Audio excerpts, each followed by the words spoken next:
आसमान के नीले विस्तार में, जहाँ चिंटू ड्रैगन का सुनहरा महल तैरता था, हर दिन मस्ती और नई खोज का होता था।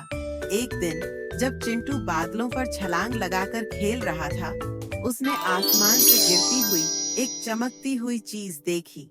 उत्सुकता से वह अपने छोटे पंख फैलाकर उस चीज के पीछे उड़ गया। नीचे जमीन पर उसे एक पुरानी रहस्यमयी किताब मिली।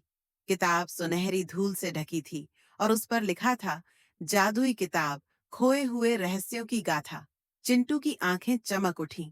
उसने धीरे से किताब खोली और अचानक एक तेज रोशनी फैल गई। किताब से एक गहरी आवाज आई, चिंटू, अगर तुम मेरी 3 चुनौतियों को पार कर सको, तो तुम्हें एक जादुई खजाना मिलेगा, जो हर किसी की मदद कर सकता है। क्या तुम तैयार हो? चिंटू ने बिना झिझक कहा, मैं तैयार हूँ। पहली चुनौती। बारिश के मोती किताब ने चिंटू को आसमान के उस कोने में भेजा, जहाँ केवल काले बादल थे। वहां तेज बारिश हो रही थी और बिजली कड़क रही थी। किताब ने कहा, तुम्हें इन बादलों के बीच छिपे 3 बारिश के मोती ढूंढने होंगे। चिंटू ने अपनी सूझबूझ और हिम्मत से बादलों को चीरते हुए चमचमाते मोती खोज निकाले। जैसे ही उसने तीसरा मोती उठाया, आसमान साफ हो गया और किताब के पन्ने फिर से खुल गए। दूसरी चुनौती, सच्चे दोस्त की खोज। दूसरी चुनौती में किताब ने कहा, सच्चे दोस्त वह होते हैं जो मुसीबत में साथ हों। उन्हें खोजना आसान नहीं होता। चिंटू उड़ते उड़ते जंगल के पास पहुंचा, जहां उसने एक चिड़िया, पिंकी, को जाल में फंसा देखा। चिंटू ने बिना समय गंवाए पिंकी को बचा लिया। पिंकी ने आभार व्यक्त करते हुए कहा, तुमने मेरी जान बचाई। अब मैं तुम्हारी हर मुश्किल में साथ दूंगी। चिंटू मुस्कुराया और दोनों दोस्त किताब की अगली चुनौती की ओर बढ़े।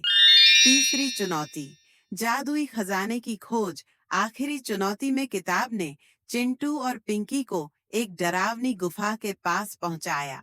गुफा के चारों ओर आग की लपटें और बर्फ की दीवारें थीं।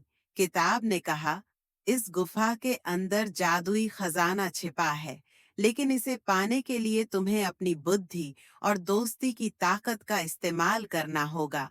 चिंटू और पिंकी ने मिलकर आग और बर्फ की बाधाओं को पार किया। गुफा के अंदर उन्होंने एक चमचमाता जादुई पंख पाया। जैसे ही चिंटू ने पंख उठाया, किताब ने कहा, यह पंख किसी भी दुख को दूर कर सकता है। इसे हमेशा अच्छाई के लिए इस्तेमाल करना। अब चिंटू और पिंकी ने उस जादुई पंख का इस्तेमाल हर जगह खुशियां फैलाने के लिए किया। कोई बच्चा उदास होता तो पंख उसकी समस्या को हल कर देता। चिंटू का सुनहरा महल हर बच्चे के लिए एक उम्मीद की जगह बन गया। संदेश, सच्चे दिल, दोस्ती और साहस से हर चुनौती को पार किया जा सकता है।